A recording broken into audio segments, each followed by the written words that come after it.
Yes. അപ്പോൾ ഇവിടെ നിങ്ങൾ കണ്ടു കാണും എന്താണ് ഇവരുടെ പ്രധാന ലക്ഷ്യം എന്നുള്ളത്. ദീൻ സംരക്ഷിക്കുക എന്നുള്ളതാണ് ഇവിടെ പ്രധാനപ്പെട്ട ലക്ഷ്യം. ആ ദീൻ സംരക്ഷണമാണ് ഇസ്ലാം മുന്നോട്ട് വെക്കുന്ന ആത്യന്തികമായ ലക്ഷ്യം എന്ന് പറയുന്നത് തന്നെ. അതിനു വേണ്ടിയിട്ടാണ് ഈ പറയുന്ന ലോകം മുഴുവൻ ഇസ്ലാമിൻ്റെ കീഴിലാകുന്നത് വരേക്കും നിങ്ങൾ ജിഹാദിന് പുറപ്പെടുക എന്ന ആ ഒരു ആത്യന്തികമായ ലക്ഷ്യം ഓരോ മുസ്ലിമിൻ്റെ തലയിലേക്ക് വെച്ചു കൊടുക്കുന്നത്. പക്ഷേ ഭാഗ്യവശാൽ, നിർഭാഗ്യവശാലല്ല, ഭാഗ്യവശാൽ ബഹുഭൂരിപക്ഷം മുസ്ലിങ്ങൾക്ക് ആ കാര്യം അറിയില്ല. കാരണം അവർ അഴകുഴമ്പൻ മുസ്ലിങ്ങളാണ്. ഇസ്ലാം എന്താണ് എന്ന് അറിയാതെ ജീവിക്കുന്ന ആളുകളാണ് ഭൂരിപക്ഷം എന്നുള്ളത് കൊണ്ട് മാത്രമാണ്, ഇഗ്നറൻറ്റ് മുസ്ലിംസ് ആണ് ഈ ലോകത്ത് ഏറ്റവും കൂടുതൽ ഉള്ളത് എന്നുള്ളത് കൊണ്ട് മാത്രമാണ് ഈ ലോകം ഇന്ന് സമാധാനപൂർവ്വം നിലനിൽക്കുന്നത്. യഥാർത്ഥ ഇസ്ലാം മനസ്സിലാക്കിയിട്ടുള്ള റിയൽ മുസ്ലിംസ് ആണ് ഇവിടെ ഉള്ളത് എന്നുണ്ടെങ്കിൽ അവരെല്ലാം ഒന്നുകിൽ പൊട്ടിത്തെറിച്ചിട്ടുണ്ടാവും, അതല്ലെങ്കിൽ അവർ എക്സ് മുസ്ലിംസ് ആയിട്ടുണ്ടാവും. അതുമല്ലെങ്കിൽ അതിൻ്റെ ഇടയിൽ ജീവിക്കുന്ന മുനാഫിക്കുകളായിട്ട്, എക്സ് മുസ്ലിം തന്നെയാണ് അവർ, പക്ഷേ അവർ പുറത്ത് പറയാതെ ഈ പറയുന്ന എക്സ് മുസ്ലിംസ് ആയിട്ട് ജീവിക്കുന്നു. ഇതാണ് അവിടെ സംഭവിക്കുന്നത്. അപ്പം ഇസ്ലാം യഥാർത്ഥത്തിൽ പഠിച്ചാൽ രണ്ട് ഔട്ട്കമാണ് ഉള്ളത് എന്ന് നമ്മൾ എപ്പോഴും പറയാറുണ്ട്. ഒന്നുകിൽ അവർ പൊട്ടിത്തെറിക്കും, അതല്ലെങ്കിൽ അവർ എക്സ് മുസ്ലിംസ് ആവും. അതല്ലാതെ ഇവിടെ കിടന്ന് മെഴുകുന്ന, കമൻ്റിട്ട് നിലവിളിക്കുന്ന പാവം പിടിച്ച നമ്മളെ കോയ കുഞ്ഞുങ്ങൾ എന്ന് പറയുന്നത് അവർക്ക് ഇസ്ലാം എന്താണെന്ന് അറിയില്ല. അതുകൊണ്ടാണ് നമ്മളോരൊക്കെ ഓരോ കാര്യങ്ങൾ പറഞ്ഞു തെളിവെവിടെ തെളിവെവിടെ എന്ന് ചോദിച്ചുകൊണ്ട് നടക്കുന്നത്. അവരുടെ കൈവിരൽ ഒന്ന് അനക്കി ഗൂഗിളിൽ ഒന്ന് സെർച്ച് ചെയ്ത് കഴിഞ്ഞാൽ കിട്ടുന്ന ഓപ്പൺ സോഴ്സ് ആയിട്ടുള്ള തെളിവുകളാണ് അവർ മുന്നിലുള്ളത്. ഹദീസുകളുണ്ട്, തഫ്സീറുകളുണ്ട്, പലതരം കിതാബുകൾ, ഏത് വേണമെന്നുള്ളത് എടുത്താൽ മതി. അത് മുത്തുച്ചിപ്പി നിലവാരമുള്ളത് മുതൽ അങ്ങ് മുകളിലേക്ക് ഏത് നിലവാരം വരെ എടുക്കാവുന്നതും നമുക്ക് കിട്ടും.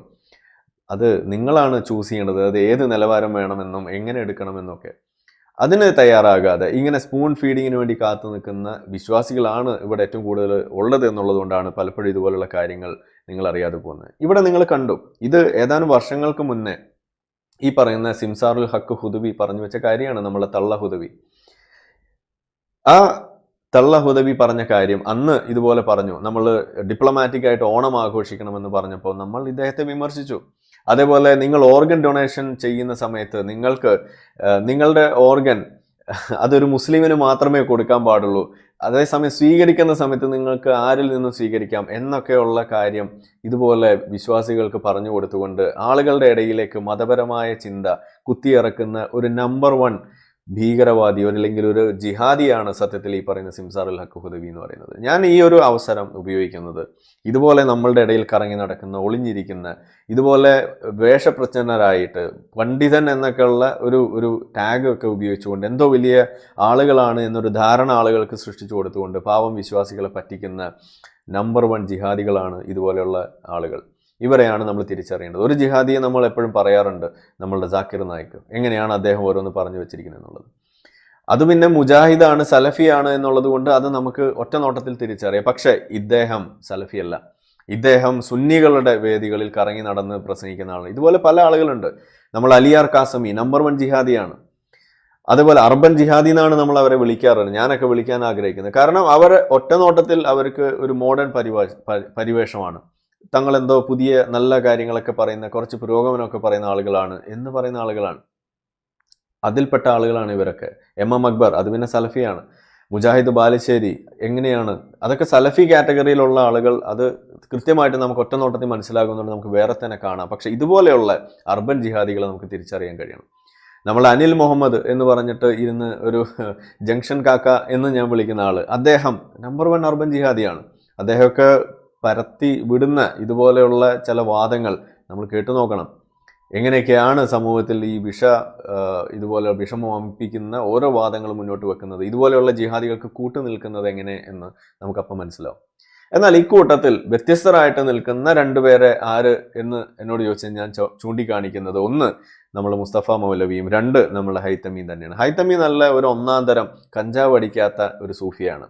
അദ്ദേഹം തന്നെ അദ്ദേഹത്തിൻ്റെ ഒരു പ്രസൻറ്റേഷനിൽ ആ ഒരു ഡിസ്കഷനിൽ പറയുന്നുണ്ട്, ഒറിജിനൽ ആ പറയുന്ന സൂഫി എന്ന് പറയുന്നത് കഞ്ചാവ് അടിക്കുന്ന സൂഫിയാണ്, ഞാൻ കഞ്ചാവ് അടിക്കാത്ത സൂഫിയാണ് എന്ന് സ്വയം അദ്ദേഹം പറയുന്നു.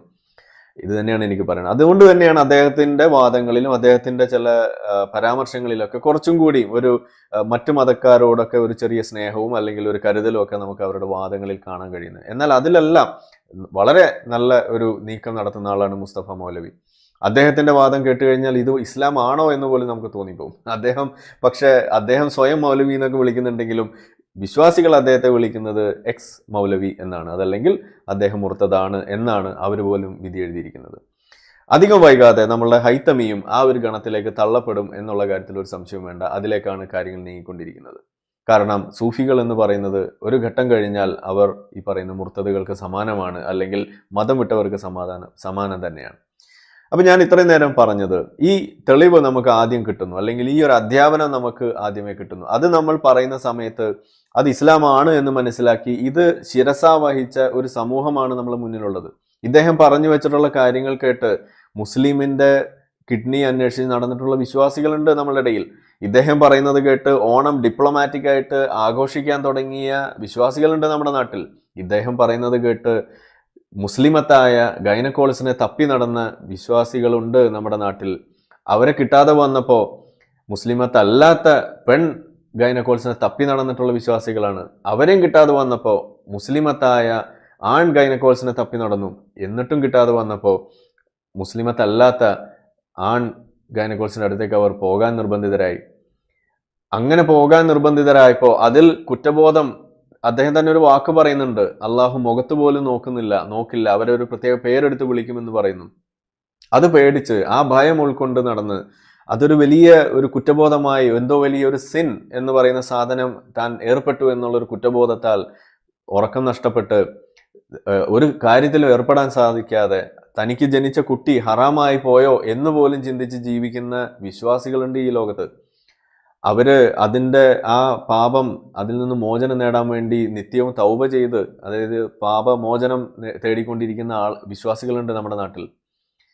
എന്നിട്ടും മതി വരാതെ ഇത് ഈ പേരും പറഞ്ഞ് ഉംറയ്ക്ക് പോകുന്നവരും ഹജ്ജിന് പോകുന്നവരും ആടിനെ അറുത്തു കൊടുക്കുന്നവരും അതുപോലെ പല പല നേർച്ചകളും നേർന്ന് ജീവിതകാലം മുഴുവൻ ഈ കുറ്റബോധത്തിൽ ജീവിക്കുന്ന ആളുകൾ. എന്താണ് അവർ ചെയ്ത തെറ്റ്?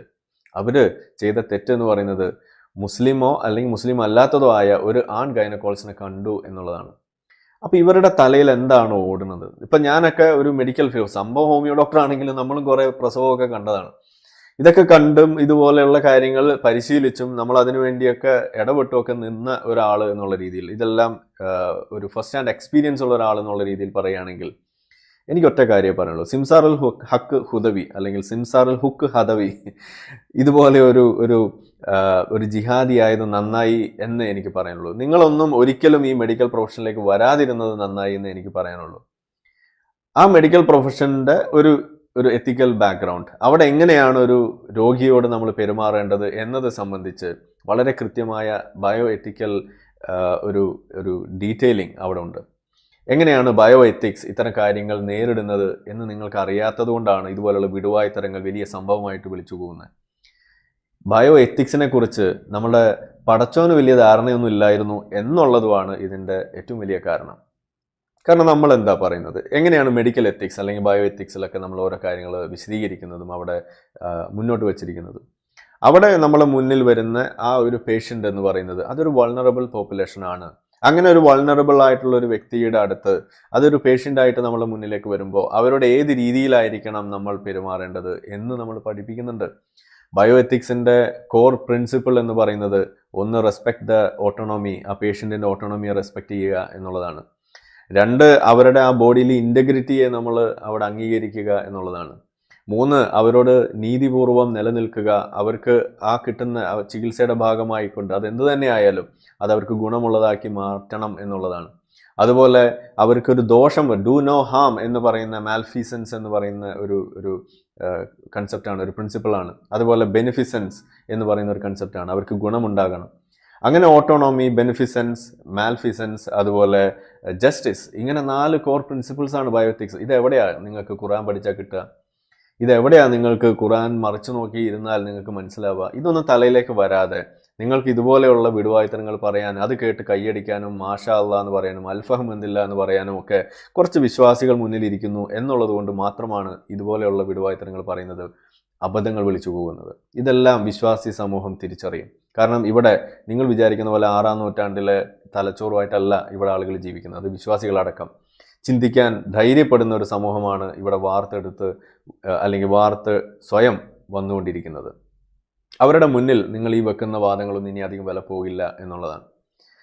അതുപോലെ ഓരോ പേഷ്യൻറ്റിനോടും എങ്ങനെ പെരുമാറണം എന്നുള്ളത്, ഇത് ഈ പറയുന്ന ഓരോ കാര്യവും നമ്മൾ എടുത്തു കഴിയുമ്പോൾ ആ വൾണറബിൾ പോപ്പുലേഷൻ അവിടെ എങ്ങനെയായിരിക്കണം കൈകാര്യം ചെയ്യേണ്ടത് എന്നുള്ളത് സംബന്ധിച്ച് കൃത്യമായ നിയമങ്ങളുണ്ട്. അതിനേക്കാളെല്ലാം ഉപരി ആ ഒരു പൊസിഷനിൽ ഇരിക്കുമ്പോഴാണ് നിങ്ങൾക്ക് അത് മനസ്സിലാവുള്ളൂ. നമ്മുടെ മുന്നിൽ ഇരിക്കുന്ന ആളുടെ ജെൻഡർ പോലും നമുക്കൊരു വിഷയമല്ലാതെയായി മാറുകയും അവരുടെ പ്രശ്നങ്ങൾ മാത്രം നമ്മുടെ മുന്നിലേക്ക് വരുന്ന ഒരു കാഴ്ച അത് അറിയണമെന്നുണ്ടെങ്കിൽ നിങ്ങൾക്ക് ഇതിനെക്കുറിച്ച് ഒരു ചെറിയ ധാരണയൊക്കെ ഉണ്ടാകണം എൻ്റെ പൊന്ന് കാക്ക എന്ന് എനിക്ക് പറയാനുള്ളൂ പൊന്നാര ഈ ഹുദവിയോട്. ഇതറിയാതെ ഇത് എക്സ്പീരിയൻസ് ചെയ്യാതെ ഒന്നും നിങ്ങൾക്ക് ഇത് ഒരിക്കലും മനസ്സിലാകാൻ പോകുന്നില്ല എന്നുള്ളതാണ്. ഇത് നിങ്ങൾക്ക് മനസ്സിലാകാത്തത് കൊണ്ടാണ് ഈ ഉസ്താദുമാരുടെ മുന്നിലേക്ക് വരുന്ന പിഞ്ചു കുട്ടികളെ നിങ്ങൾക്ക് വെറും ലൈംഗിക വസ്തുവായിട്ട് കാണാനും അവരെ ലൈംഗികമായിട്ട് ഉപയോഗിക്കാനും അവരെ പീഡിപ്പിക്കാനും നിങ്ങൾ അടക്കം പഠിച്ചിട്ടുള്ള ആ ഹുദവി കോളേജിലെ ലൈംഗിക വെളിച്ചെണ്ണ കഥകൾ ഇതുപോലെ അസ്കർ അലി ഹുദവി വന്ന് വിളിച്ചുപോയി അത് നിങ്ങൾക്ക് തന്നെ നാണക്കേടാവുന്ന അവസ്ഥയിലേക്ക് എത്തിയതും ഇന്ന് നിങ്ങൾ ആ പ്രസംഗത്തിന് ശേഷം അസ്കർ വന്നതിന് ശേഷം എങ്ങനെയൊക്കെയാണ് ഈ ഹുദവി കോളേജുകളിൽ കാര്യങ്ങൾ വെടിപ്പാക്കാൻ വേണ്ടി കടന്ന് പരക്കം പായുന്നതെന്നുള്ളതെല്ലാം നമുക്കിവിടെ വിവരം കിട്ടുന്നുണ്ട്. കാരണം ഹുദവി കോളേജിൽ അടക്കം പഠിപ്പിച്ചുകൊണ്ടിരിക്കുന്ന പല അധ്യാപകരും ഇന്നിപ്പോൾ മതം വിടുന്നതിൻ്റെ വക്കിലാണ് എന്നുള്ളതാണ് നമുക്കറിയാൻ കഴിയുന്നത്. അപ്പോൾ ഇനി മുതൽ നിങ്ങളോടൊക്കെ സംസാരിക്കാൻ പോകുന്നത് ഇതുപോലുള്ള ഹോമിയോ ഡോക്ടർമാരൊന്നും ആയിരിക്കില്ല. ഇനി നിങ്ങളോട് സംസാരിക്കാൻ പോകുന്ന ഹുദവിമാരും അല്ലെങ്കിൽ ഇതുപോലെയുള്ള കുറേ അഹ്സനിമാർ അതല്ലെങ്കിൽ സുല്ലമിമാർ ദാരിമിമാർ ഇതുപോലുള്ള ആളുകളാണ് ഇനി നിങ്ങളോട് സംവദിക്കാൻ പോകുന്നത് എന്നുള്ള ഒരു താക്കീതും കൂടി ഞാൻ നിങ്ങൾക്ക് തരികയാണ്. അപ്പോൾ പറയുന്നത് ഇതുപോലെ കാര്യങ്ങൾ നിങ്ങളുടെ തലച്ചോറുകൊണ്ട് ചിന്തിച്ച് എല്ലാ ഡോക്ടർമാരും ഇങ്ങനെയൊക്കെ ആയിരിക്കും ചിന്തിക്കുക എന്നൊക്കെ ഇതുപോലെ പറയുമ്പോൾ അതുപോലെ എല്ലാ കാര്യവും ഇപ്പോൾ സ്ത്രീകൾ വസ്ത്രം ധരിച്ചില്ല എന്നുണ്ടെങ്കിൽ അവരെ ലൈംഗികമായിട്ട് മാത്രമേ നിങ്ങൾക്ക് കാണാൻ കഴിയുന്നുള്ളൂ എന്നുള്ളത് അത് നിങ്ങളുടെ പ്രശ്നമാണ്. ഓരോ പുരുഷനും അങ്ങനെയാണ് കാണുന്നത് എന്ന് നിങ്ങൾ ധരിച്ച് നിങ്ങൾ ഇതുപോലെ കാര്യങ്ങൾ പറയാൻ തുടങ്ങിയാൽ അത് വലിയ ബുദ്ധിമുട്ടാണ് എന്ന് എനിക്ക് പറയാനുള്ളൂ. കൂടുതൽ ഞാൻ അതിനകത്ത് ഇനി കറങ്ങി കുളമാക്കുന്നില്ല എന്നാണ് എനിക്ക് പറയാനുള്ളത്. ഇനി അവസാനമായിട്ടൊരു കാര്യം, ഇത് മുന്നേ നമ്മൾ ഷെയർ ചെയ്തതാണ്, എന്നാൽ ഒന്നും കൂടി ഞാൻ ഷെയർ ചെയ്യുന്നു. ഇതിൻ്റെ ഒരു ഷോർട്ട് വീഡിയോ കിടപ്പുണ്ട്,